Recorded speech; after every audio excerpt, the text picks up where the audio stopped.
Yep. It is. And we're on. I'd like to call the April 15th, 6 PM meeting, Marquette County Board of Commissioners meeting. And Andrea, would you be kind enough to lead us in the pledge?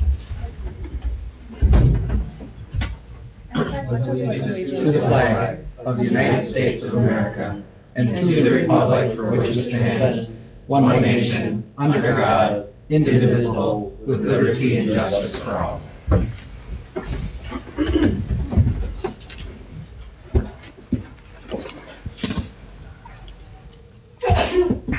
Bless you. Thank you for leading us in the pledge, Andrea. I appreciate that. We have a robust agenda tonight, so we'll do our best to move quickly to address all the items on the agenda. Roll call, please, Linda. Commissioner DePietro. Please excuse Commissioner DePietro. He's out, not well. Commissioner Adamini. Here. Commissioner Malone. Here. Commissioner Nordine. Here. Commissioner Alholm. Here. And Chairperson DeRocha. Here. So we'd look to approve the agenda with a late addition, and it is going to be, let me get to it. What's the number? You got it? Oh, 11A. 11A, late addition, and it is, You can call that during the RA right there. SCBA. Thank you. Yep. I'd move approval of the agenda with the addition of 11A. Motion by Vice Chair Nordine with the late addition. Second. Support by Commissioner Lalonde. Any questions or comments on the agenda? Hearing none, all in favor? Aye. Opposed? Motion carried. Approval of the minutes from the following meetings. Regular meeting held on April 1st, 2025. Your pleasure. Motion to approve the minutes. Motion by Commissioner Lalonde. Is there support? Support. Support by Commissioner Alholm. Any questions or comments on the minutes? Hearing none, all in favor? Aye. Aye. Opposed? April 1st minutes approved. Closed session minutes held on April 1st, 2025. Is there a motion to approve the closed session? Motion to approve the closed session minutes. Motion by Commissioner Lalonde. Is there support? Support. Support by Commissioner Alholm. All in favor? Aye. Opposed? Minutes approved. Special meeting held on April 11th, 2025. Move to approve. Motion by Commissioner Alholm. Is there support? Support. Support by Vice Chair Nordine. Questions or comments on the special meeting? Hearing none. All in favor? Aye. Opposed? Motion carried. There's no proclamations, presentations, or awards. Public comment. Public comment. We have two public comment periods. One is a 5-minute first public comment, and then there's be a public comment at the end for 3 minutes per person. Thank you. Lowell Larson, Negaunee Township, current Undersheriff, Marquette County. I hate to address the county board here at public comment, but being a non-rep employee, I basically have no mechanism to bring my problems that I have with my position forward, which I think is kind of silly. I'm told there's a non-rep committee that's unofficial. There's people that represent us on this committee that haven't been elected. So it's just kind of bizarre for me coming into this as a non-rep, coming from always worked as a union member for the county. So when I became undersheriff back in August, this was kind of thrust on me. This was not expected after the death of former Undersheriff Dan Willey.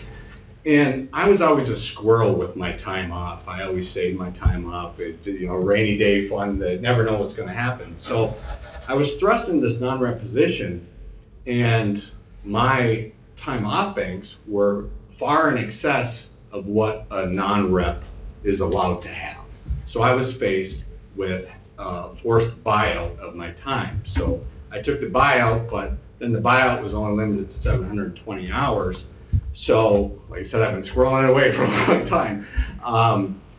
There was no effort to approach senior officers to see if we could have a memo of understanding to allow me to buy out the extra 38 hours or whatnot. So right after my first paycheck, after the transition, I immediately lost 38 hours. And then my sick bank was maxed out. So every 2 weeks then, I get 4 hours put in my sick bank. And then I lose, most likely, lose those hours because I'm a person that doesn't call in sick unless I'm sick. So that's the way it works. So to date, because of that, I've lost 77 hours since I became undersheriff. So one, I thought it was unacceptable that I was forced to give up those hours and into a position that I wasn't expected to go into. I couldn't plan it. I couldn't draw down my banks, anything. I didn't really have a choice. So my proposal is that if you max out your sick banks, that the hours that were going to be put in there go into your vacation banks, just like all the union. I can only speak on the sheriff's side, not familiar with the courthouse union. Just like the union members allow. So currently, like I said, I'm losing those 4 hours. So I think that's a reasonable request. The other thing I want to address you about is since January of this year, I have been making over $1 less than a captain. And I understand the unions were taken care of first and stuff, but it's just, I mean, we're into mid-April already, and it seems kind of ridiculous that we've gone this long and not had a resolution, nor do I have anyone to even talk to about it regarding it. So if you add in my less than $1 from captain, or more than $1 for a captain, and the 4 hours I'm losing every 2 weeks, my compensation is about $3 an hour less than the captain. It's supposed to go captain, undersheriff, sheriff. And I don't understand why it's such a problem at our office to get this straight, because we make it kind of simple because we have rank structure. A corporal has to make more than a deputy. A sergeant has to make more than the corporal, and you're right up the chain. And over my years, it's constant been a struggle where we run into this when we have a lower rank making more than a higher rank. And I just don't understand why it continues to be a problem. So that's my proposal. Like I said, I apologize. I really didn't want to do this in public comment, but the mechanism that we have set up, I think, is dysfunctional. So those are my comments. Thank you. Thank you, Mr. Larson. Public comment. Public comment. Any other public comment? Any electronic comment? No? Any more public comment?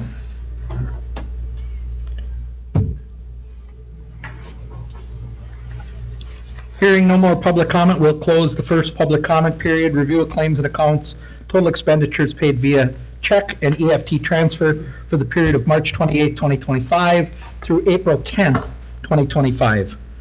Were $5,639,360.67. This does not reflect or include the check payable to Alger Delta Co-op and the biweekly payroll for the period ending April 1st, 2025 was $889,777.10. Is there a motion to pay the first line item? There is. I so moved. Motion by Commissioner Alholm. Is there support? Support. Support by Commissioner Adamini. Any questions or comments on the bills? Hearing none. All in favor? Aye. Opposed? Pay the bills. Check number 231567 dated 4/11/2025 for $406.58 payable to Alger Delta. There is an abstention by Commissioner Alholm. I'd make a motion to pay the electric bill to Alger Delta. Is there support? Support. Support by Commissioner Adamini. Any questions or comments? All in favor? Aye. Opposed? Alja Delta approved. 5 million seems really high. Yeah, It used to be a million. Right, what we had, there was, I think, Sawyer expenditure.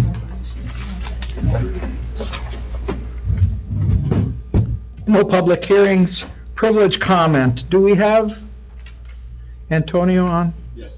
Okay. Can you hear us okay, Antonio? Yes, sir. Good evening. Can you So- hear me okay? Yeah, so we have the director of the land bank on Zoom, and we have a 2024 annual report in front of us. For our review, Antonio, would you like to highlight this for us, please? Yeah, absolutely. Thank you for your time this evening. Very excited to be presenting in front of you. And I hope you can see my screen. Can I get a confirmation of that? No, we cannot. We have the report, though. We have the report in front of us. All right. Well, let's try something else. See. Unless you want to give a minute here, IT looks like they're may How about now? nope.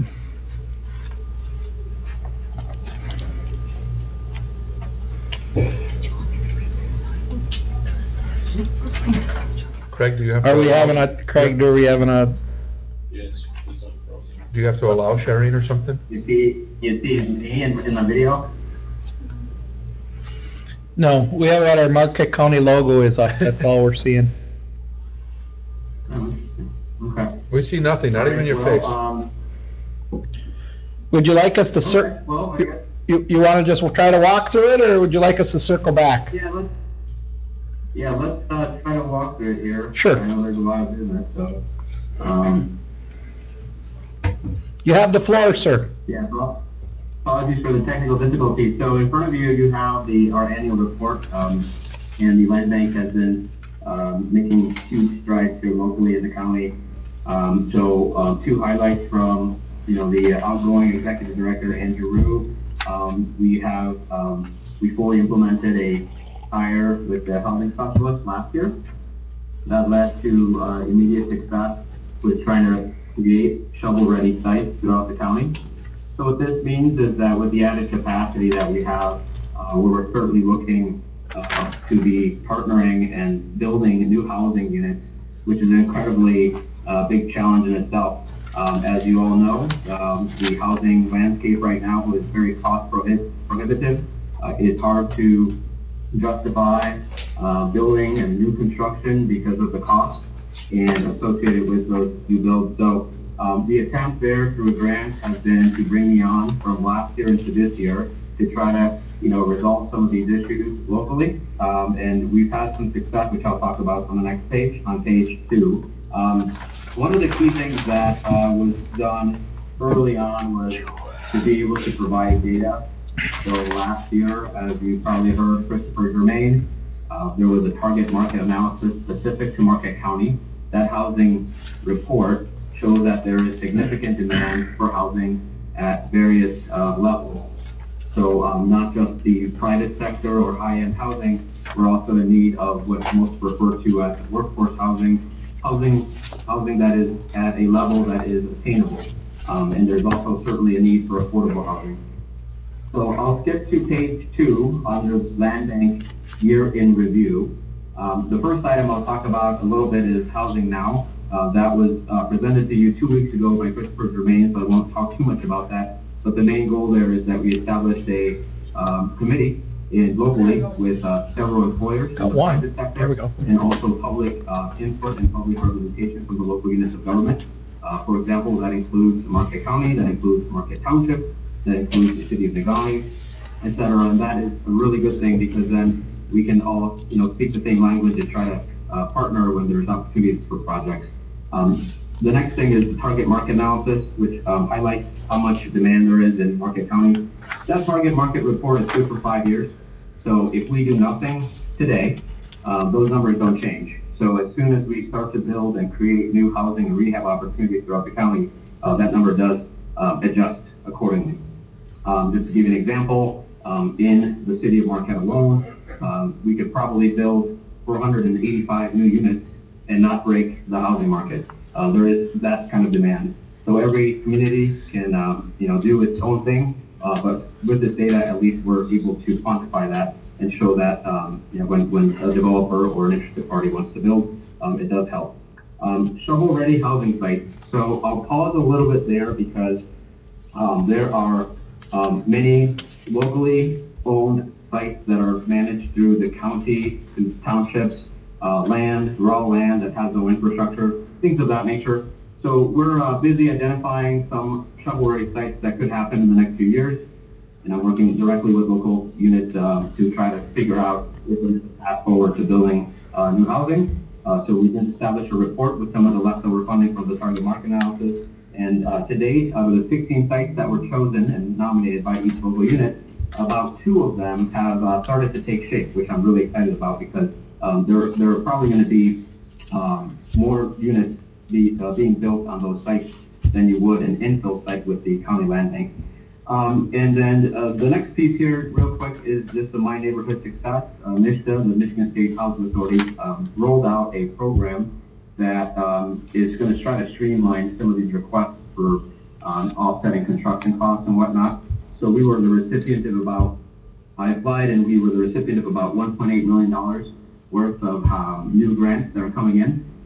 We've been really busy with that, and it's going to yield about 22 new housing units through collaborations with local emerging developers. And that's the last part of that page. Is just momentum that we've seen by organizing quarterly meetings with local business owners, entrepreneurs, constructors, builders, people that are interested in understanding how to put new units on the market.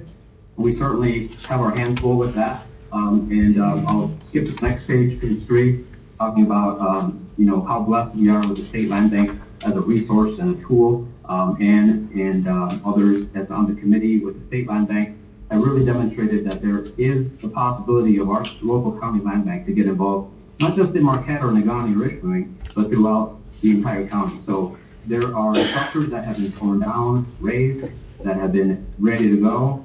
Another project that I'll highlight is the collaboration with the city of Negaunee to redo the roof at the Vista Theater.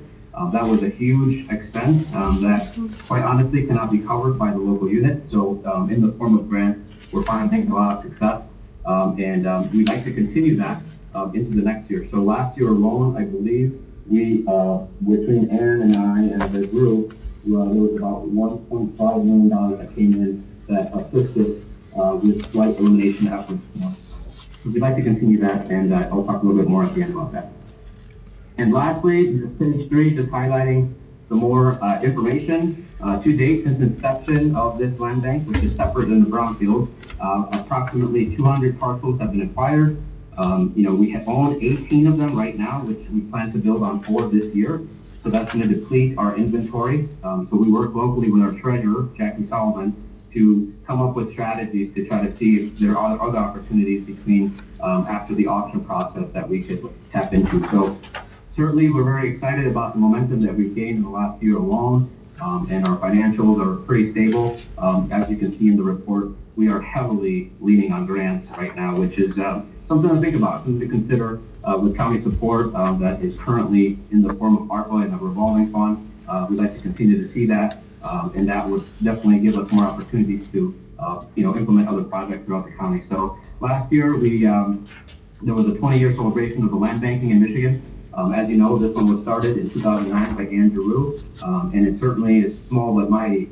We're making a lot of, getting some accolades throughout the state and recognition. So I'd like to personally thank Ann for all her hard work through this process and, really laying the groundwork for what a success this land bank has become. And just honestly, just expressing gratitude there at the end of page 4. We can't do this alone. We rely on the Brownfield Authority. We rely on donations. We rely on, partnerships like the LSCP, the Michigan Economic Development Corporation, and our planning folks too that are available. We try to collaborate on projects as well. So I'll stop there in the essence of time, but I'll open up to any questions. So, well done presentation, Antonio. From my perspective, there, you're on. Now you're on. We'll certainly have to look at how we can anticipate more help to get your efforts raised. Certainly Andrew has been the pilot driver of this from day one, done outstanding work, and good to see the torch passed on to somebody as capable as you are. So, does anybody have any questions for Antonio? Do you have anything you'd like to add? Just appreciate all the support. Thank you very much. Very excited to keep going. Thank you for your time. You bet. Motion to accept the Land Bank's annual report. Motion to accept the annual. Motion by Commissioner Malone. Is there support? Support. Support by Commissioner Elholm. All in favor? Aye. Aye. Opposed?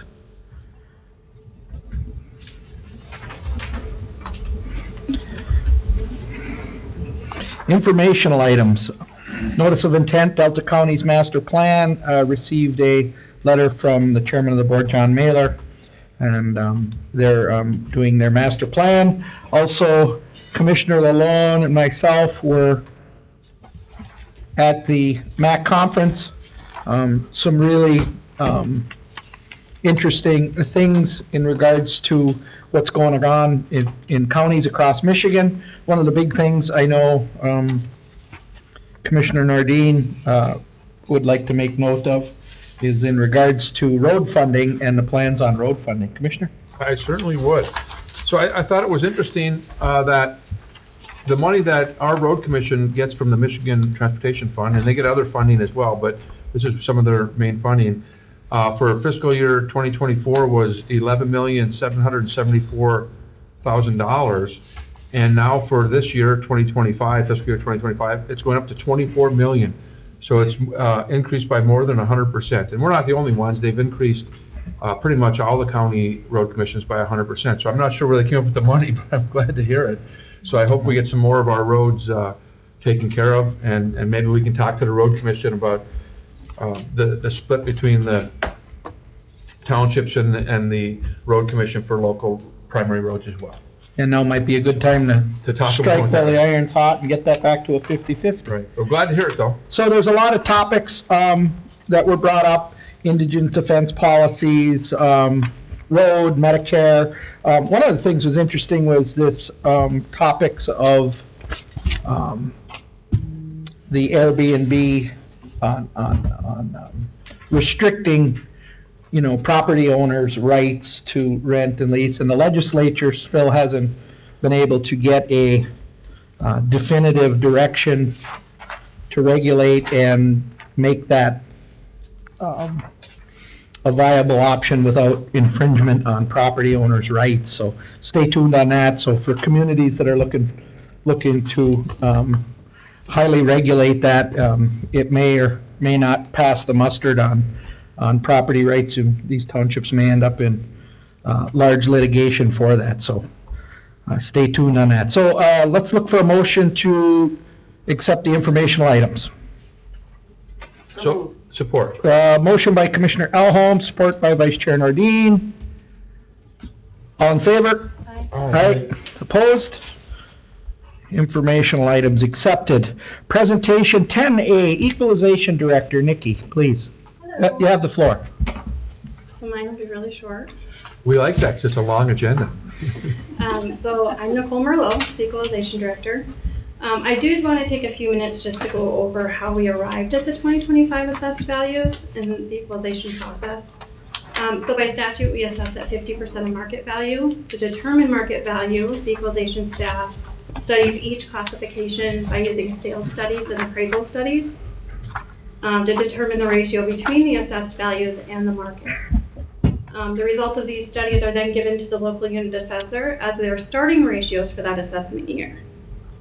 The ratios, if it's below 49%, it would mean that the assessor needs to bring their values up. If it's above 50%, they would need to bring their assessed values down.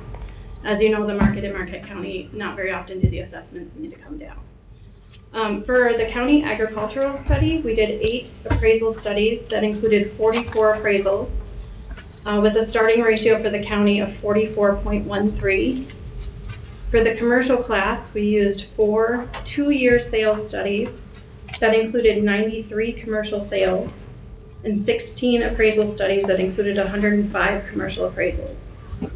This resulted in a starting ratio for commercial of 45.44. For the industrial class, we did 12 appraisal studies that included 53 industrial appraisals with a starting ratio of 49.47. And for the residential study, we used 20 two-year sales studies that included 1,900 sales and 2 appraisal studies that included 54 appraisals. This resulted in a starting ratio of 44.27. And then for the last class, which is TC, we did 5 appraisal studies that included 37 appraisals with a starting ratio of 43.21. In the equalization packet, I did provide a breakdown by local unit of government and classification. These are also the ratios that are published in the Mining Journal in February. This lets taxpayers know what the studies showed and how the classes need to come up. As a result of the equalization study, the new construction and loss from the roll, Marquette County had a total assessed value increase of 6.3% from 2024 to 2025. If you take out the Cliffs parcels, we actually had an increase of 12.25. The Cliffs parcels still show up in 2024, even though there's been a tribunal issued, because it's March to March. So I wanted to make sure that you guys knew that that 6.3% is not accurate. It's actually 12.25, which is more in line with other counties in the UP. The stuff that I've seen so far, other counties, it's been anywhere from 10 to 12.5. And then the taxable value increase this year was 3.1%. With the uncappings, we actually had an increase. Well, on paper it looks like it's negative, but it's really not.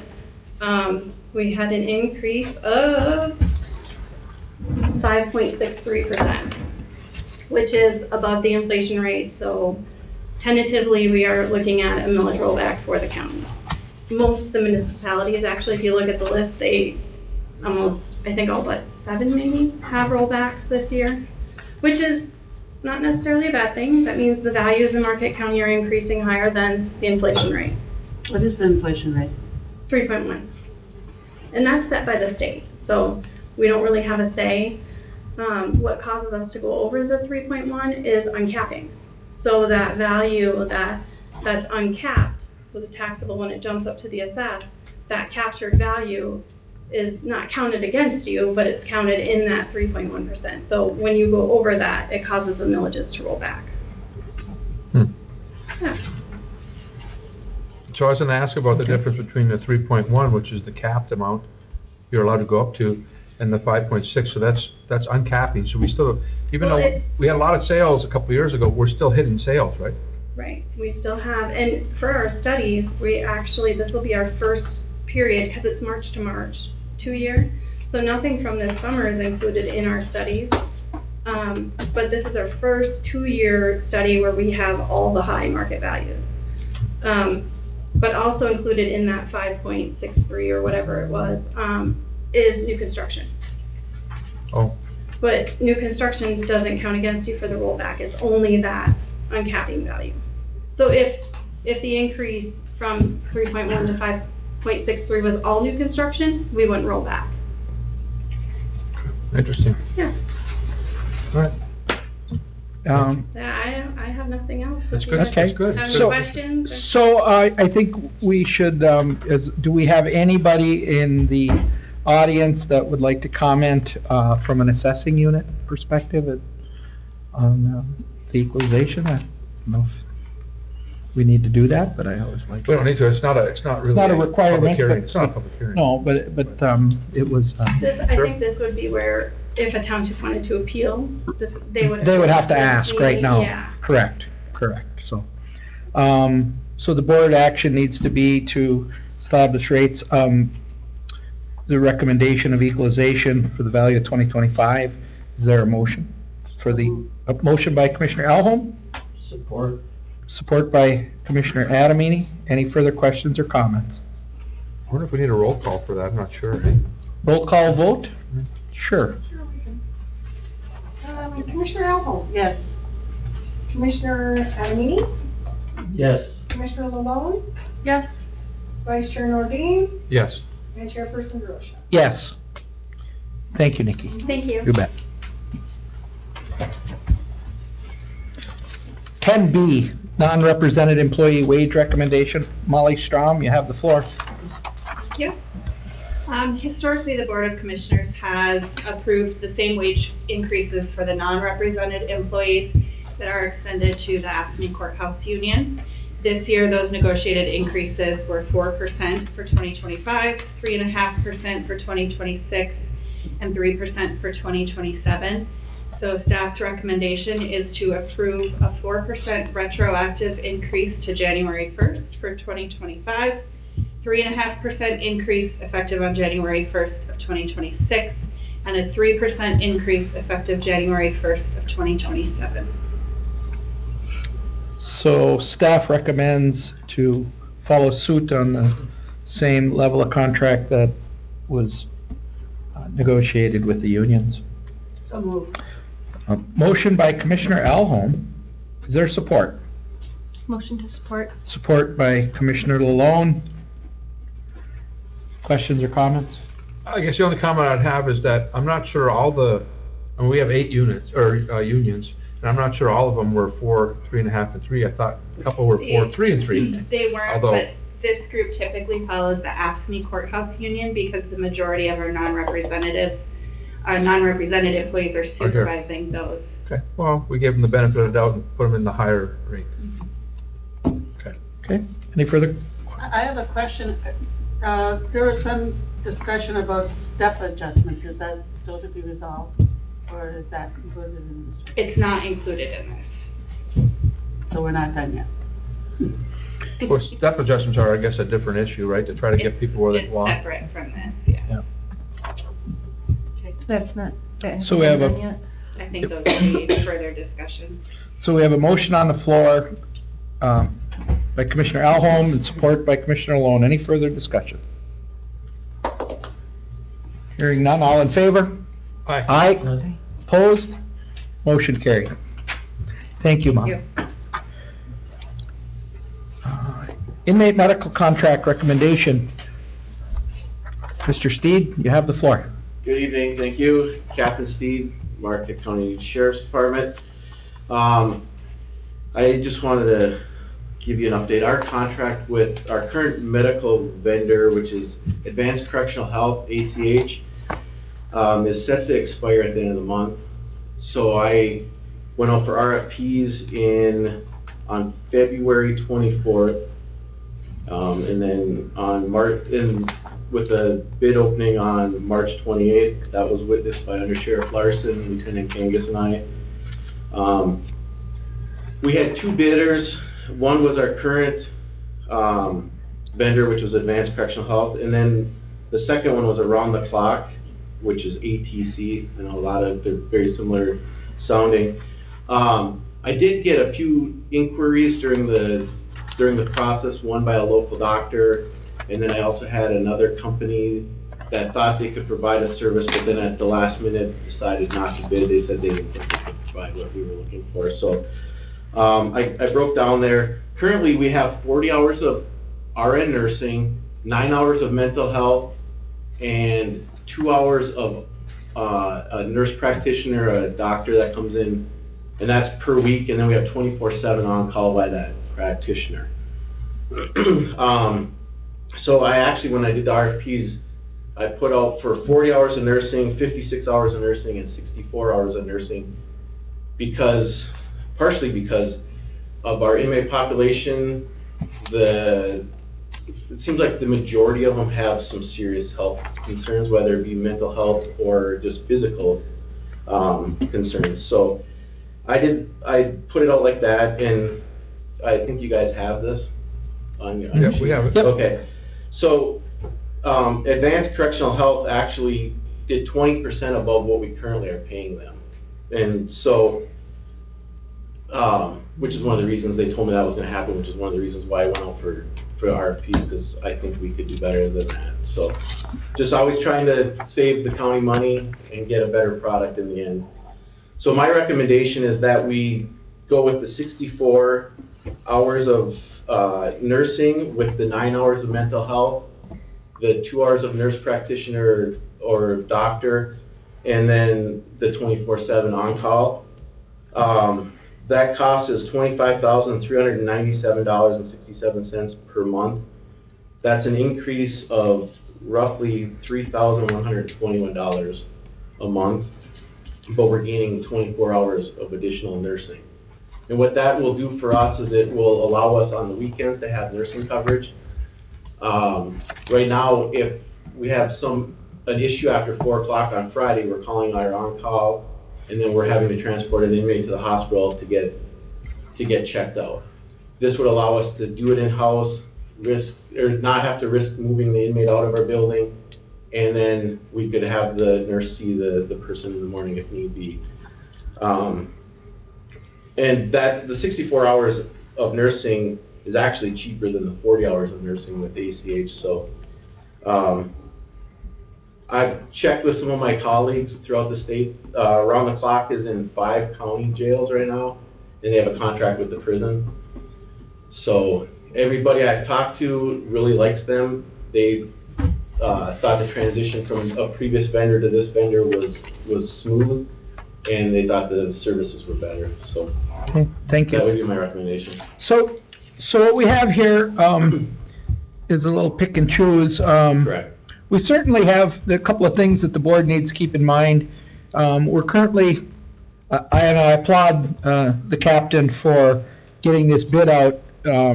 When we compare apples to apples of what our basic needs are, we're saving $40,000 on an annual contract. Is that right, if we go with the bare minimum? No, we'd be saving if you just did the 40 hours in 40 hours, it's saving $101,000. So isn't the annual, what's the current annual is $267 now, right? Yeah, but they're increasing their rates by 20%. Oh, okay. Which is on the bottom. So their bid was actually $328,000. Okay, so their new bid is $320. I guess I'm comparing it to the Yeah, old. sorry. I'm Yes. comparing it to the old. Yeah. So, I mean, ultimately, we're looking at a new bid versus the old bid. Correct. Of a saving of 40, but then there's certainly additional savings, if we look at the new structure. Right. But I look at, we can't forget that we're subbing out 30% of the prisoners right now to Iron and Alger County. So that's an additional expense that we've bared. This board has been committed to having room at the inn. Right. And I think this, applaud your cost-saving effort with this, and I personally like to see continue that service, certainly with the current level that we have, and absorb, the savings that's going to go forward to offset costs that we're funding to different counties right now. Discussion, anybody else? Discussion, so are you suggesting going with the 40 hours a week? Yes. So, listening to him, so if we have coverage on the weekends with a nurse, then our officers, it might still be a savings, because if they have a sick inmate that needs to go to the hospital, then they have to have coverage for that and then be at the hospital with the inmate the whole time, which how much is that cost and frequency? Well, it's unpredictable. It's unpredictable, but it does happen. Now, it doesn't necessarily mean that this will 100% cut that out of the equation, because it still could happen if it's acute enough, but it might prevent us from having to do it. That's the hope. The other thing is, our nurse is very, very overwhelmed because of the amount. She's still responsible for the medical for the other inmates in other county jails as well. Right. I look at these numbers that we have an opportunity to have some cost savings and keep the same level that we have, and we're farming out 30% of our prisoners. So I know where I'd like to lie on this, but any further discussion? Well, first, I want to thank you, Captain Steve, 'cause Yeah. that's a wonderful thing. I mean, we have a $300,000 budget for this, and our current provider came back at $328,000. And if you hadn't gone out and looked for other places, yeah, we would have probably been eating that. Right. Another $28,000 above our budget at 40 hours. I'm not sure also that whether we got to increase the rates. I hear you saying that, but we like saving things too. So Right. I'm afraid that you might have just, said, well, hey, I can stay within the 300,000 and get more hours, but. That didn't actually come into the equation at Okay, all. okay, so I really applaud that you did this, and I'm really happy that it's somewhere in Michigan, Midland, rather than Tennessee. Right. I would have rathered it was somewhere in the UP, and especially out of Marquette County, Right. and it's too bad that we can't find, RN providers that are here. I don't understand why we have to go to Well, Midland. our nurse practitioner is Are a here, local gal, but they yeah. get paid through They Midland, get- which. Right. So I don't know if I don't know where to land on this. I guess it's up to the board, but I hear the chair saying he'd like to see So- some savings. So bear in mind, our current, what I'll call it, demurrage rent, to keep the inn, with unlimited capacity is about 36,000 a year, or excuse me, monthly. To say that's pretty cheap. Yeah. Yeah. With farmed out cost, right? So I look at it as, that this has been a pretty good endeavor to be able to continue to keep our jail at capacity, utilize our neighbors, I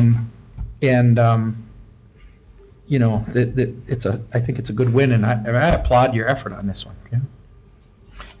Any further? Are you proposing a one-year budget? Is this a one-year contract? It's a 3-year contract from 3 year. them, and it would be a 2% raise, or increase the third year is what the contract said, so. Now, tell me a little bit more, if you will, because you recommended the 64 Yeah. hours. The need that you see that would. Well, one of the reasons I support said that instead of the 56, I would be fine with the 56 as well. The reason I chose the 64 is because our correction staff administers meds, and the hope was 3 days a week that the RN would be able to hand out the morning meds, and the LPN would be able to hand out the evening meds. So take that liability off our correction staff. And you could do that with the 56 hours? Not that, no, they would just be covering the weekends, probably 8 hours each day on the weekend.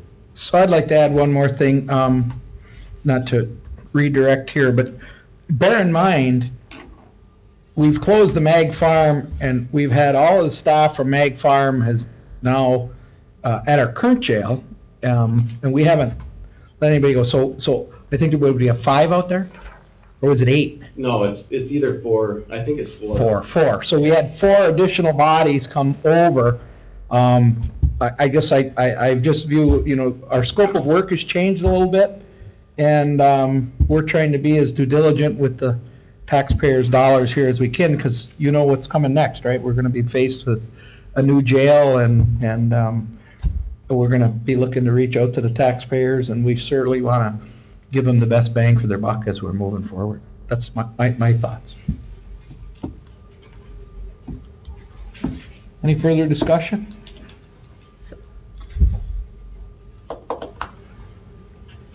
Would 40 hours be adequate for what your needs are right now? Or is it gonna be putting too much pressure on the staff?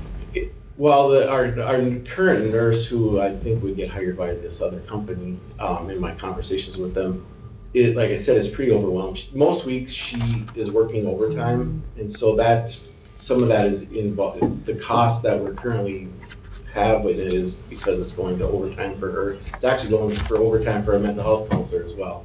9 hours probably isn't enough, but. But is that our direct cost? That's something they're eating. No, it's above the contract. We have to pay for it. So you're saying that the nursing, anything over the over 40 hours, we're paying right. for so, with our current company. So we should know how many hours that is, right? How many hours of overtime have we paid in 2024? Offhand. Well, the hours, we had calculated the dollar amount, Right. though. I don't know if Cammy remembers that off the top of her One of the head. other things with How much? 7,000. 7,000. 7,000. 7,000 a month? No, Or- that was Annually. total. Okay, that was for the year. The other thing with, and I hope you're looking at going with around the clock. One of the things I like about them is if our nurse is off, they absorb the cost of the vacation. With ACH, we're having to pay the nurse plus a replacement, which I don't know that that's good business, but that's how the contract is, so. I think we're leaning towards around the clock, it's just that we're Yeah, looking the at, amount of hours. No, I. $130 a week, right? I mean, that's that overtime piece is pretty insignificant.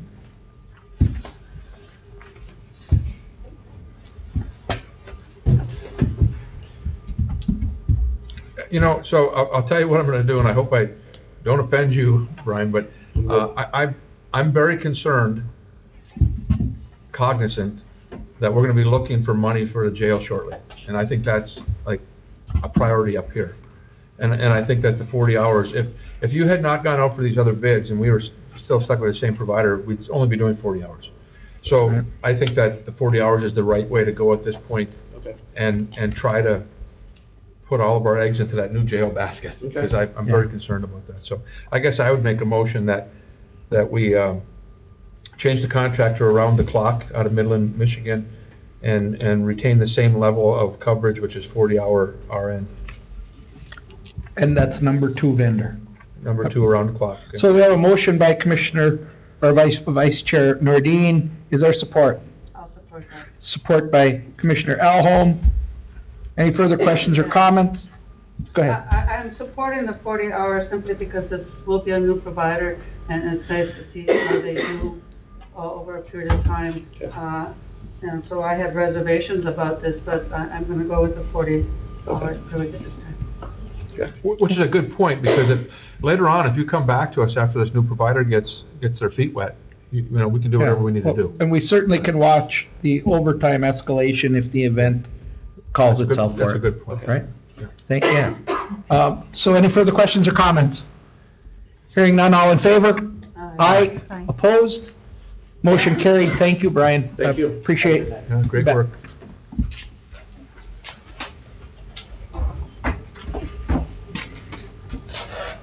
What's Emily? Next one. Emily. Well, to move things along, I'd make a motion that we follow staff's recommendation and take the low bid of $20,000 from Wildland Fire Associates LLP. Motion by Vice Chair Nordine. Support. Support by Commissioner Alholm. Emily, I know you want to talk. Now we got a little Sorry, movement. you can, but. Many questions. All right. Well, I have a comment that's amazing. The difference in differences. bids. However, I then noticed that the one for $186,000 was out of Washington DC. Right. The one for $117,000 was out of McLean, Virginia, which is Washington DC by a different name. Yeah. And then Oklahoma City, and then we finally get to Serona, Wisconsin, which I never heard of Serona. I had to look it up. It's in Washburn County. Yeah. So it's over, not very far from the UP border. And so they're $20,000 as opposed to $186,000. It's like, wow. Yeah, So- so I mean, you nailed it. It's people that would have to travel here to Right. do meetings. The DNR recommended this group out of Wisconsin. They did the Gogebic Wildfire Protection Plan, Alger County. Well done. Yep. So we have a motion by Vice Chair Nordine, support by Commissioner Alholm. Any further questions or comments? Good job. Here, Yeah, thanks for making my job easy. yeah, hearing none, all in favor? Aye. Thank you, Emily. Overhead door memo, Dwayne Duray, you have the floor, sir. Yes, good evening, Commissioners. I'll make this as quick as I possibly can. This is relating to our overhead door in our main snow and ice removal, or our AFC building. This is one of our primary doors. It failed last year. We had put out a request for proposals because the estimates came in over the $10,000 mark. So we went out. We were unfortunately able to only get one bid, and that was Keweenaw Doors. Granted, we reached out to both Delta Doors and Wolverine Doors, but the only manufacturer that came out, or the only vendor that came out, was Keweenaw Doors. They provided a bid for $26,753. So we have a staff recommendation for the door for $26,700. Is there a motion? Move to approve the Mo- follow the recommendation. Motion by Commissioner Alholm, is there support? Support. Support by Vice Chair Nordine. Any further questions or comments? Where's the money coming from? What? Unfortunately, this was an unplanned issue, so we're going to have to tap into airport reserves. Okay, happens. Okay. I can't believe there's only Any- one bid. Okay. Oh, the Cuban overhead door's been around a long time. I'm Yeah. surprised Wolverine didn't bid it, but hey, it is what it is. Okay. Motion on the floor and support. All in favor? Aye. Opposed? Motion carried. Dwayne, stay right where you are. Next item is our airport marketing grant. The airport went out, the state was soliciting for airport marketing and air service retention funding. They had a $2 million budget for this. They opened it up for several airports. We initially went out for a $400,000 grant request. Unfortunately, they did not give us our entire amount. They gave us $325,000 to proceed with our marketing plan. We broke it into two phases. One is a fairly robust marketing campaign where we worked with several of our media outlets, and then which are stated in a spreadsheet on the back of the memo. And then we also looked at another component where air service retention and recruitment, another component that we've done in the past where we would visit airline corporate offices and go to other conferences to address airline shortages or airline opportunities to other vendors. Looking at the overall project, we did have to scale it back. We wanted to remain with the $300,000 for the marketing component, namely because we had negotiated with a lot of the local vendors for a comprehensive plan to submit to the state. They in turn gave us $316,000 in in-kind matches to match our 300. So actually the marketing component will be over $600,000, which helped us score so well with the state. There is also the component we looked at as $100,000 for the air service retention and recruitment. We scaled that back to $65,000. We're working with LSCP to raise the additional $40,000 that we'll require. In the worst case scenarios, we could pull some money out of our marketing budget and hopefully be able to raise the remaining dollars. Again, we worked with several of the local media outlets and with Media Hunt for the air service consultant. We're asking for two components to this. Is one, to approve the airport to be able to move forward with accepting the grant. And number two is to waive a policy, the purchase policy, so that we can just move forward with the negotiations that we had preliminary before the grant and be able to ink the deal and get it rolling. So staff recommends the Marquette County Board of Commissioners accept the $325,000 grant from the Michigan Department of Transportation and waive the purchasing policy and allow the negotiation process to be completed. Is there a motion on the floor? So moved. Support. Commissioner Alholm, motion on the floor, support by Commissioner Adamini. Any further questions or comments? Yeah, I have a question. Go ahead. So, yeah, I was gonna ask you about our match, which is 316, and you said it's in kind, so that means we're doing that advertising regardless, and they're counting it as our match, is that what you're saying? No, there is, with this grant, there is no match dollars, Okay. but the local outlets, the local vendors, they came back. So if, like, prime example, TV6 gave us over 100% in dollars match for what we gave them. They doubled our advertising. So in essence, the vendors that we coordinated with and negotiated with, they in turn will give us in-kind marketing dollars worth over and above what we originally will get with 2 to the 1. grant. So we're not paying 316 in kind, we're not paying a match at all? It's No, just we're straight up not. grant. We'll get the grant Got it. and they will match it up to $316,000. Motion, No. Go ahead. We are getting the grant? Yes, we have been awarded the grant. motion on the floor Yes. We've got, by Commissioner Alholm, support by Commissioner Adamini. Any further questions or comments? Hearing none, all in favor? Aye. Aye. Opposed? Stay right where you are, Dwayne. Next recommendation. Staff recommends Marquette County Board of Commissioners approve authorizing final signing of the FAA ZEV application and completion for submission. Move to approve. Approved by, or motion by Commissioner Alholm. Is there support?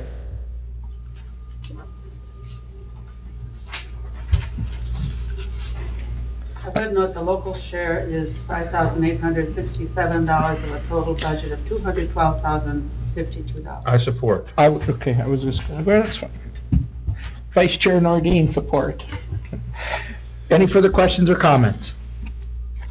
Hearing none? No, Oh, go ahead. no, so our local share is that we are paying, $5,800. $5,800, so, but it could go up? no, It could. Yeah. It could potentially go up. What we are proposing is a purchase of 2 electric vehicles, 1 pickup truck and then 1 UTV. Originally, we had estimated in the original submission that $212,000 would be more than enough to compensate for that. And we still believe pretty confidently that that is adequate amount to cover the purchase of the 2 vehicles. The only thing, there is a caveat with all of the tariffs and such, there could be an increase in overall costs. So we just wanted to make it clear that there may very slight chance that the cost would exceed the 212, but we feel almost 100% confident that 212 will cover. Yeah, go ahead. I just wanted to note, we also approved a climate action plan last meeting, and that included goals towards going to electric vehicles. And- This is in place. And one of the things is these are service vehicles that are on the airport site. They're not emergency service vehicles. They're not going off the site. They're on-site units that are going to help service Sawyer at the Sawyer Airport. So I like that we have a grant that only has about a 3% match or whatever it is, sir. Right. But it does concern me when we talk about tariffs, that it's $212,000, and if this was coming a lot of it out of China, which it might be, I'd hate to see 145% tariff and it end up being Yeah. $450,000. So- You'd have to come back to us for that, though. And if, I'll just make one quick comment. This is, being that it's a federal government contract, this is all Buy American. We're just Okay. concerned about, just with the uptick in other prices that the manufacturer may Okay, just. all right. Well, that's yes, electric. so Dwayne Okay. reviewed that earlier in our discussion Right. with me, and there's certainly ample room for significant increases here for what's being proposed. No. You know, an electric truck is in the, $80,000 range, and the UTV, it's going to be difficult at best to ever get to 200K. But we've seen stranger things, but certainly don't want to lose the opportunity for this. So we have a I have to motion. ask, I am totally in support of going electric with this, but in meeting what we had agreed to at the last meeting, I just wanted to make sure. Yep, motion on the floor by Commissioner Alholm, support by Vice Chair Nordine. All in favor? Aye. Opposed? Motion carried. Thank you. Zero's emission is Dwayne. Stay there, Dwayne. You're going to just stay on the podium for a bit. Actually, I want to make a quick introduction to the new Assistant Airport Manager, David Earhart, and he is going to take the next 3 memos. Okay.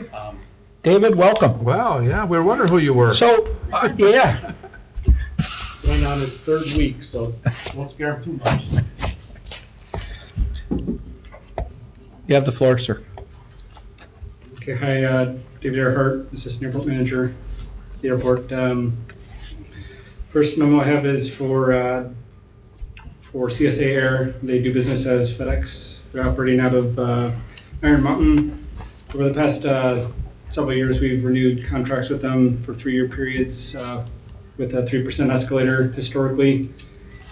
And looking to do that again. It did expire in February of this year, and we're looking to extend the contract another 3 years with another 3% escalator, just as a way to provide a landing fee structure for the aircraft that operate in and out of Marquette Sawyer. Okay. So we have a staff recommendation here to approve the, I guess I'm not going to call it the FedEx, but it's a CSA. Correct. And what's your flavor, board? I'd move approval. Motion by Vice Chair Nordine, Supported. support by Commissioner Lalone. Any further questions or comments? Hearing none, all in favor? Aye. David, you're on again. The second I have a parcel and a building of airport property that we're looking to lease for cold storage to ChairTech LLC. It's a currently vacant building on the airport that is not being rented, doesn't have any use. So we're looking to rent that out. Again, this is for a period of 1 year with the possibility for extensions a year at a time for 2 years beyond the lease life with a 3% escalator annually. And seeking to have the board approved draft a lease for this lease. So the 2-year options, the 1-year extensions, it's at the option of them, of the lessee, not the lessor. It's not our option, right? Or is it both of ours? I believe the verbiage we're looking at was automatic extensions unless either party would. Either party, okay. Yeah. Okay. And we've got the renovate program to fix the door. So we have staff's recommendation to move forward and approve the terms established in the letter of intent and direct staff between the County of Marquette and Chair Tech LLC to authorize the chair to sign the lease document. I'd read all that, but it'd be too hard, so I'll make a motion to follow staff's recommendation. Motion on the floor by the vice chair. How's that? Support. Support by Commissioner Adamini. Any questions or comments? Just a short, brief question. Building 418, when was the last time that was occupied? Did either of you guys know? That one was occupied almost a year back with Adler Lumber. They had stored some materials in there in a previous lease, but they since suspended the lease and chose to leave the building. Thank you. Okay. All in favor? Aye. Aye. Opposed? Motion carried. David, you're still up. One more.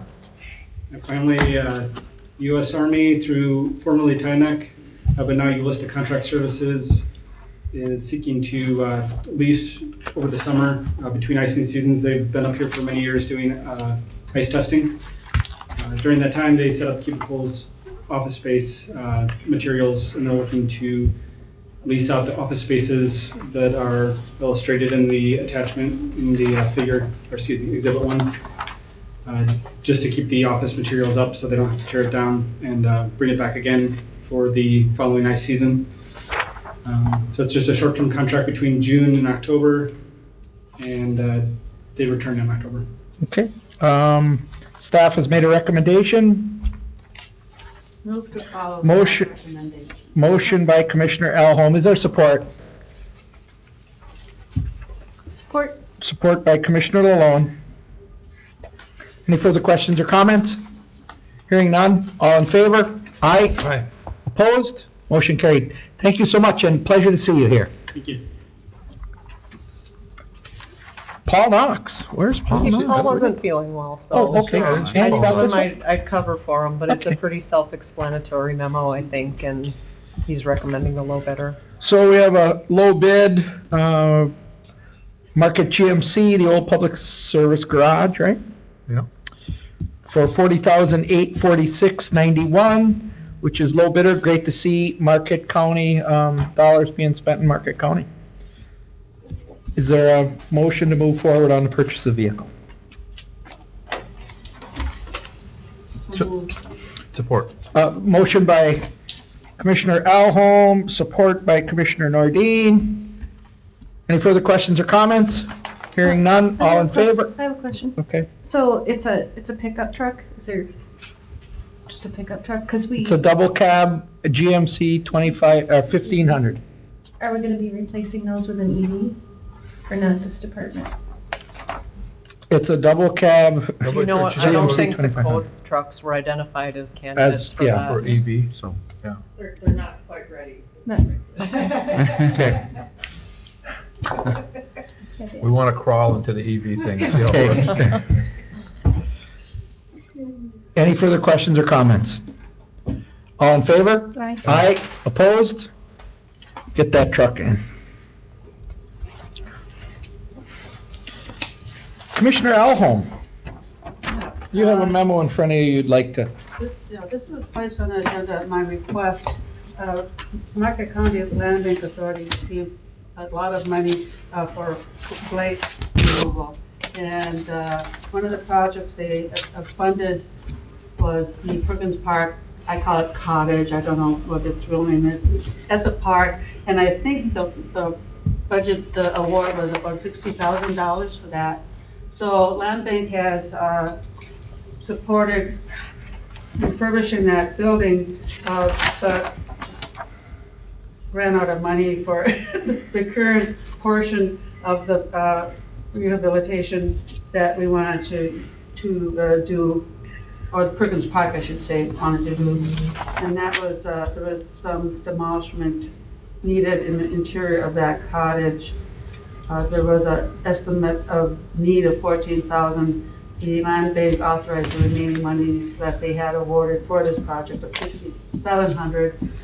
There's some question, in speaking with Emily, whether that money may even be used, $6,600 may be used for what we thought it could be used for. So this item is subject to discussion, but the phase that Perkins Park rehab is at right now needs $14,000 to demolish moldy walls in the interior and an unknown, really, estimate of what to do to refurbish that. Mr. Adon was at that meeting as director and indicated that he had received an estimate of $20,000 for that. There was a shoot from a hip estimate that it might be as much as $50,000. So, and I think it's out for bids on, is it not? So I don't know if Antonio's still on, he might be better to speak to this. I know Sven was working on getting quotes, and he's out at a conference, so I don't know where we're at. I don't think he's probably still on. So But if I may I'm chime good with in. making a motion. Yeah, Go ahead. if I chime in, I think there was some direction I got today that maybe our internal staff could handle some of that demo work. Correct. Which I think would be great. But whatever I'd like to, so one of the questions I would have is, the Commissioner Alholm's memo talks about forestry reserve. Do we have forestry reserves that we could shift, Dan? Yes. Okay. And estimated amount I put in my memo is $30,000. Yeah. That was just kind of a combination of the estimate we have for the demolition and estimate, a less firm estimate on the refurbishment of $20,000. So I rounded it up to $30,000. That's what I'm asking at this point, not knowing what we might see when those estimates for the refurbishment comes in. So I would make a motion to follow Commissioner Alholm's recommendation and to use up to $30,000 of Marquette County Forestry Reserve funds for this project. Okay, so we have a motion by Commissioner Nordine. Do we have support? I'll support my motion. Okay. The support you, okay. And again, we don't have to use that, but Yep. it gives you a ceiling. Okay. Yeah. Any further questions or comments? Hearing none, all in favor? Aye. Opposed? Motion carried. Thank you, Karen. Airport advisory. Linda, you've got the floor. I had an applicant to fill a partial term, which would end 12/31/27 for the Airport Zoning Board of Appeals. That was a vacancy we had out there. So I had an applicant, I want to bring it to you to see if it would be someone that you would consider for having that position, so we can get that filled. I'll look for a motion. And the I person looked is for Kara Frank- Borgie, I think is Kara how I say it. Borgie? Ms. Nelson, Motion, I did. yeah, motion by Commissioner Alholm. Is there support? Support. I have a comment though. I don't see their application, so I don't. Right here. Oh, was it in there? Yeah, it's in there. Hang on. Right here. There you go. Was So- yours not in there? Mine wasn't in there, no. Mine had it. No, and you copied mine for Dana, so Dana and I don't have it. So, yeah, we have a motion. Commissioner Alholm, we have I and support it. support by Commissioner Nordine. Okay, I just wanted to. Motion by Commissioner Alholm, support by Commissioner Nordine. Any further questions or comments? Hearing none, all in favor? Aye. Aye. Opposed? Motion carried. Commissioner Owen, would you read in the resolution, please? I would be honored. This is a resolution in regards to Workers' Memorial Day. Resolution of the Marquette County Board of Commissioners declaring April 28th, 2025 Workers' Memorial Day. Whereas on April 28th, 1971, the Occupational Safety and Health Act, OSHA, went into effect promising every worker the right to be safe to a safe job. And whereas every year on April 28th, communities and work sites around the world honor friends, family members, and colleagues who have been killed or injured on the job.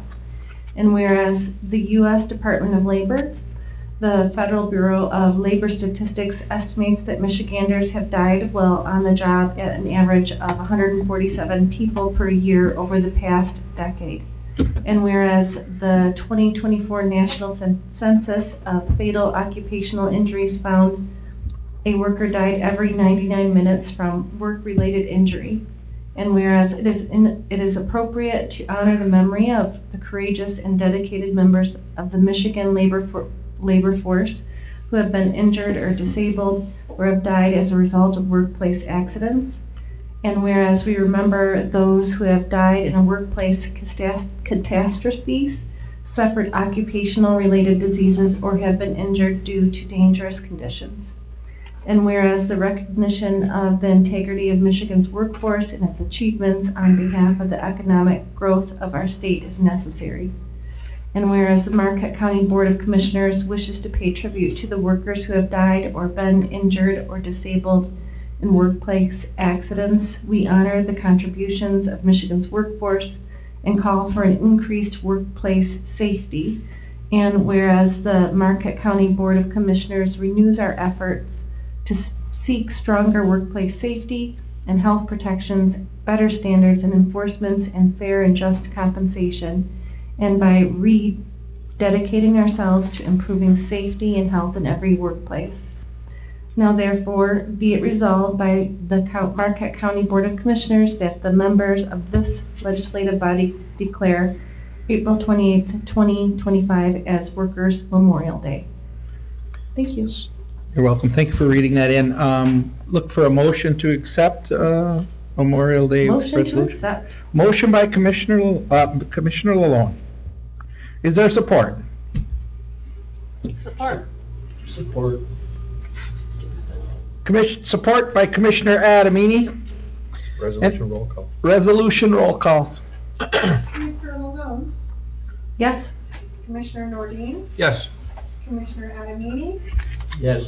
Commissioner Elholm, Yes. and Chairperson DeRoche. Yes.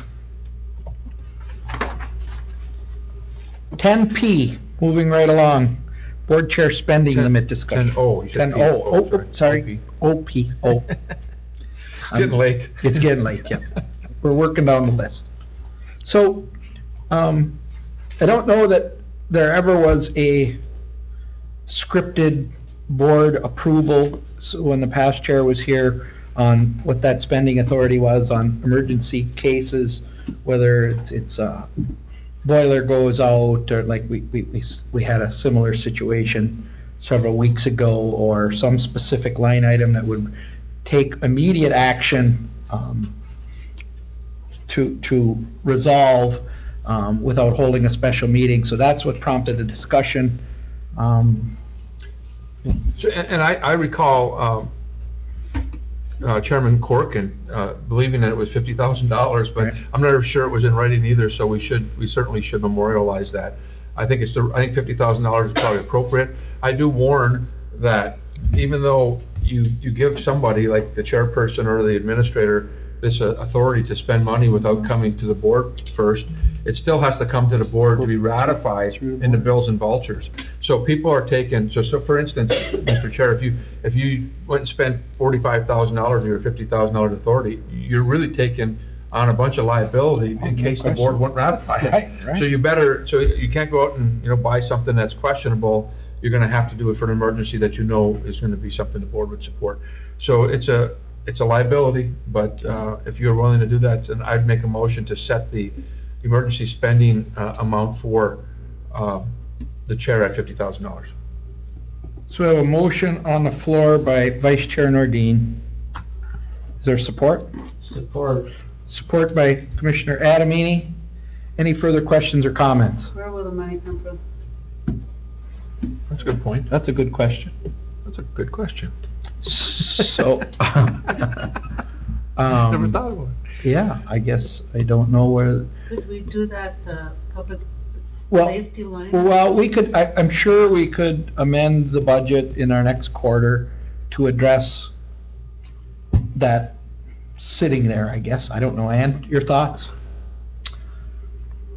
Well, I'm not prepared because I didn't Yeah. even know what this agenda item was about, but I'm a little confused because wouldn't our purchasing policy cover this situation? So I'm not sure I understand even the need for it, but But your purchasing policy doesn't allow, I mean, you usually there's gotta an come back. emergency purchasing section within the purchasing policy, so. What are the limits to that?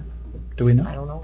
So that was We'll where, look at it, so but- we talked about that with Jerry before, right? Yeah. And, And again, when you talk about where the money comes from. Just I guess wanna it would re- we depend. don't care where it Right. comes, we're Well, gonna it would paid, right? depend, because what if it was something for the airport, come out of the airport fund? Whether Right. it was something for this building, it would come out of, I mean, that would be up to like an Andrew of the world or a Cammy in the future. Right. As to where that, Right, it could fits, you know. come from a variety of places, but I mean, I know that Scott has approved in the past, the administrator has approved Yeah. emergency purchases. I think And we're we looking had at that, but I'm not policy. sure about the chair. So the administrator, I believe, had a collar of 10,000. That was the collar on Scott. Which is low, I think. Which in is, yeah, today's doesn't- world, in today's yeah. world. So are you saying that the focus of this motion is to give the chair the ability to authorize an amount that... Expenditure. And then maybe afterwards, we'd have to see what the appropriate budget line item Yes. would Right, be. and it would have to be ratified by the board. Yeah. That works for me. Okay, so we have a motion by the vice chair and support by Commissioner Adamini. Because it would depend on where it came from, depending on what kind of expenditure it was, right? Right. Yeah, I Could come understand from we all brought kinds. that up a lot, Right. the airport, maybe Yeah. it Yeah, was right. one that, Yeah, so. Any further I questions think I or need- comments? I guess I'd like it in writing before I need to, because it's a liability. Not that I think you're gonna go spend 50,000, at the casino for an emergency. Sorry. Little humor. All right, well, we have a motion and a support on the floor. Is there any further questions or comments? Hearing none, should we do a roll call vote? It's up to you. Sure. Roll call vote. Commissioner Nordine, Yes. Commissioner Elholm, yes. Commissioner Adamini, Yes. Commissioner LaLonde, Yes. You could have been a no, you don't have Well, I to know, follow but us. it has to come here to get ratified. Yes. So there's a check and balance. I'm just, Right. Yeah, I like a visual yeah. So, document to read. Everybody hears that from me. next item on the list, 10P. So, we have determined Telkite Company is in breach of contractual obligation to Marquette County, and I'd look for a motion to move to have civil counsel terminate the relationship. I would move in support of that recommendation. So, motion by the vice chair to send civil counsel to terminate the relationship.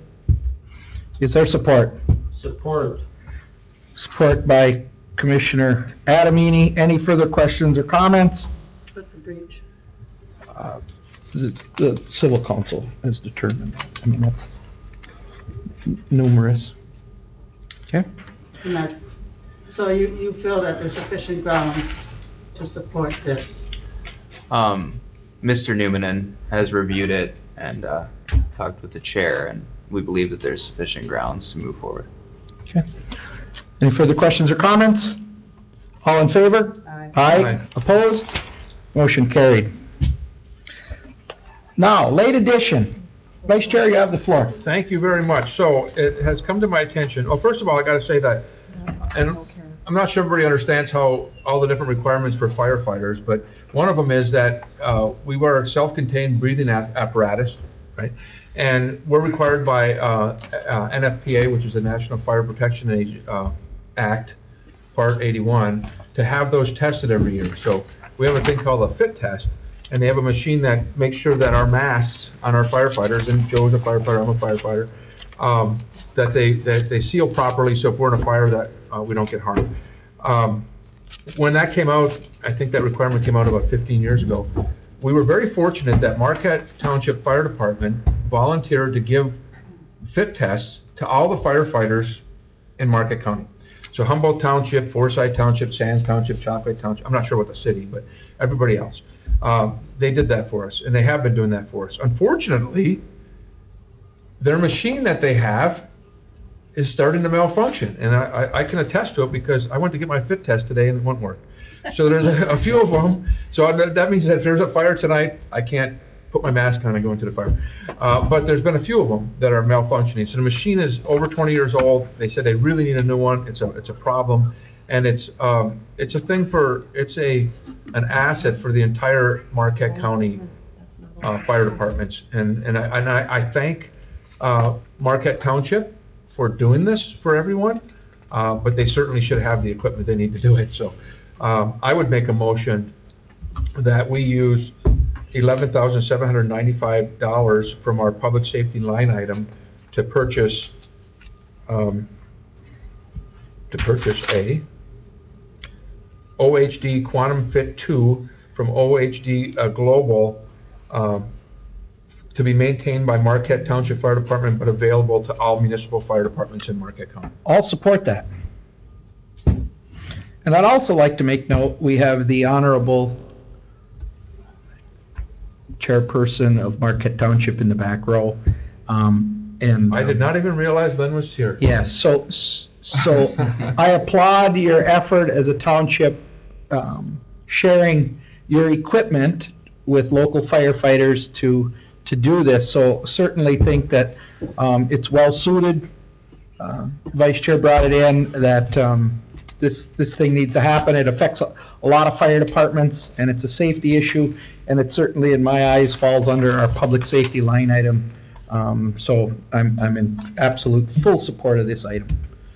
Any further questions or comments? Who owns it then? We'll provide the funding. Will it be the property of Marquette Township? Do you own the current piece of equipment? That's a good question, because I put in there that they'll maintain it and it'll be there for the use of everyone, but I guess we're buying it for them. We don't want to have the liability of owning it, right? I think we're buying it for them. Yeah, I mean, they've been training on their time, right? I mean, you couldn't get a better steward to county firefighters. They do a great job. Matter of fact, the young lady that does the testing is, her last name is Zybert, so I think she's related to Greg Zybert in some way. So. Okay, so we have a motion and support on the floor. Any further questions or comments? All in favor? Aye. Opposed? Motion carried. Well, that didn't take long to burn through that, did it? No late additions. Public comment. Public comment. Right here. Public first. Public comment. Hi, Commissioners.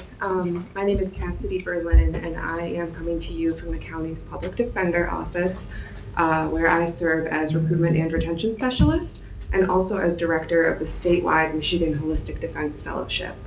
Informally, I also sit on our non-rep leadership board.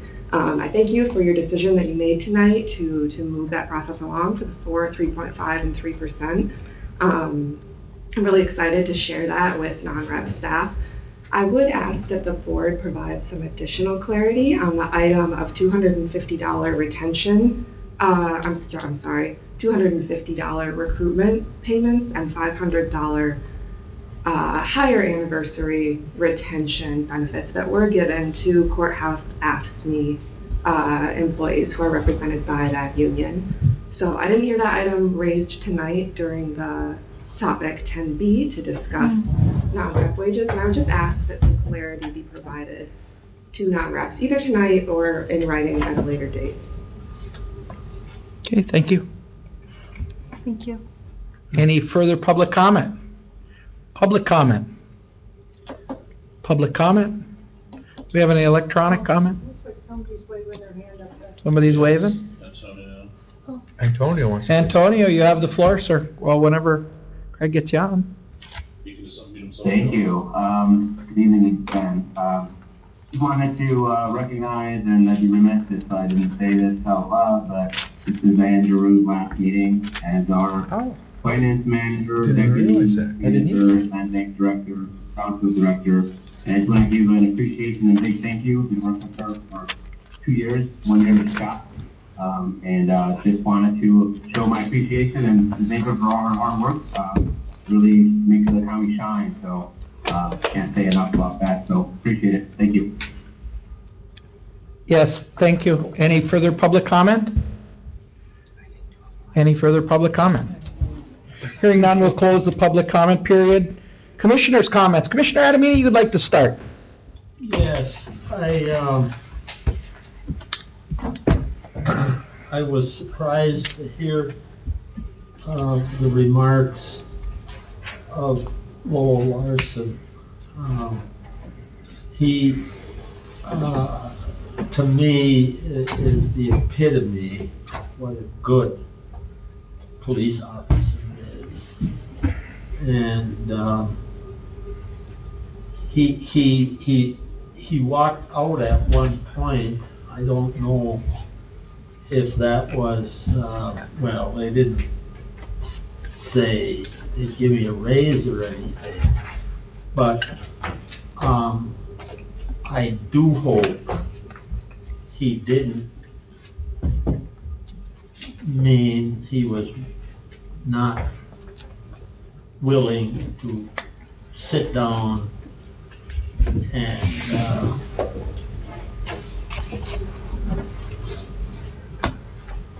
go over what he believes is in error, and I agree it should be made, and I would hope my colleagues here agree with me, and I hope we can keep him on this force.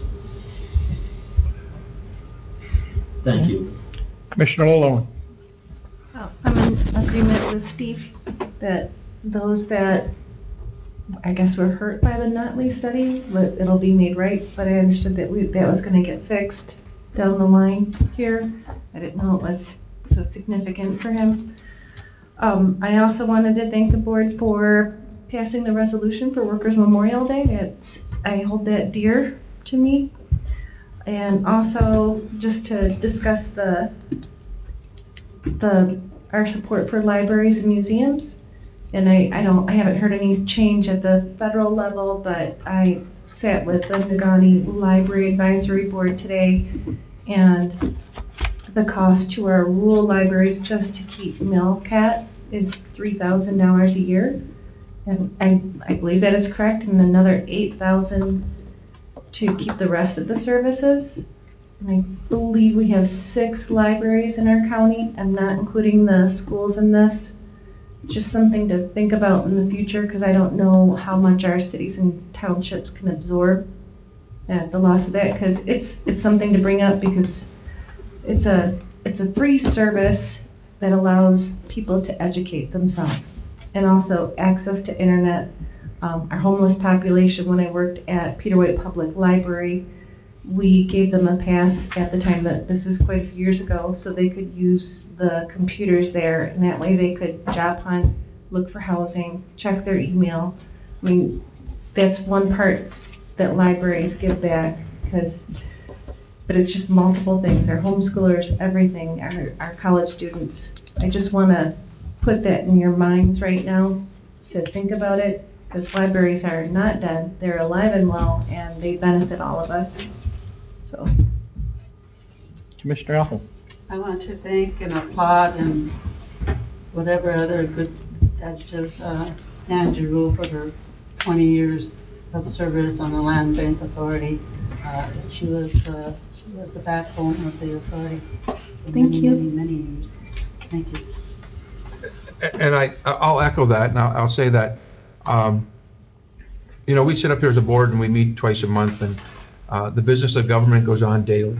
And there's a lot of staff people that make that happen, and it happens seamlessly. And no one's been more important to that than Andrew, as far as the seamless part, from being a treasurer to being her position now. And I think prior to that, I think you went over to the road commission for a minute and fixed that, right? In between there. Yeah, right. I remember we had a big problem with the road commission, and Ann was assigned to go address that, and she did. And so she's always been our money person, and it's allowed on a day-to-day basis. And again, we come up every couple of weeks and have a meeting, but she's there on a day-to-day basis, and she'll certainly be missed. Thank you. Thank you. Civil counsel. Thank you for having me at both meetings in the month of April. It's been a pleasure. And Ann, good luck. Ann, Good work. would you like it? Nothing? Linda? I do have a couple things. Remember our May 6th election coming up, and also May 1st, we will be having the Secretary of State coming to the courthouse for all of our folks out there in the public and internally for our customers here. You can do any of your services that you would normally do at the Secretary of State's office in our common hallway. Okay. Thank you. So, a couple of things. One, echo what everyone said about Ann. She's been outstanding. She's given her unvetted opinion when it comes to how this county stays financially strong. Her efforts are always appreciated, and wishing you well in the future, and you've done one great job, Ann. So thank you for your time here. Secondarily, in regards to all these federal cuts, right? We have a fiduciary duty to the taxpayers to look out for their funds. That was a great demonstration today. The efforts by, whether it was the jail captain in his bids and all the rest of the things, and how we get there to manage those funds properly. Now, we also have an obligation to keep this county fiscally solid. We have cuts that not only, because you talk about the library and this. So the Veteran Affairs, right? I met last week. Their grant money was cut. Fortunately, and a shout out to the Director of Court Operations, Charity Mason, was able to backfill that in effort with some extra funds that she was able to scrape up that filled the void, right? Because these programs have been cut. There is no, they were funded for the entire year, and then we find out that they're not paying for the end of the third quarter. We've already paid the bills, and that's done, and they're not paying for the fourth quarter, so they take that money back. So we have to be prepared to backfill those and stay financially solid. We can't, we have the Meals on Wheels program, we have RSVP that I was just made aware of today that are taking a big hit, and everybody's going to be asking for money. So we may be in unprecedented times, and we have to be prepared for that. So those are my remarks today. We're going to make sure that we keep our thumb on the scale to make sure we're financially sound here in Marquette County. And also, you know, we all want to make sure the wages and benefits are a fair wage for the employees that provide the high caliber services to our shareholders, or what I call taxpayers, right? So thank you for that, and meeting adjourned.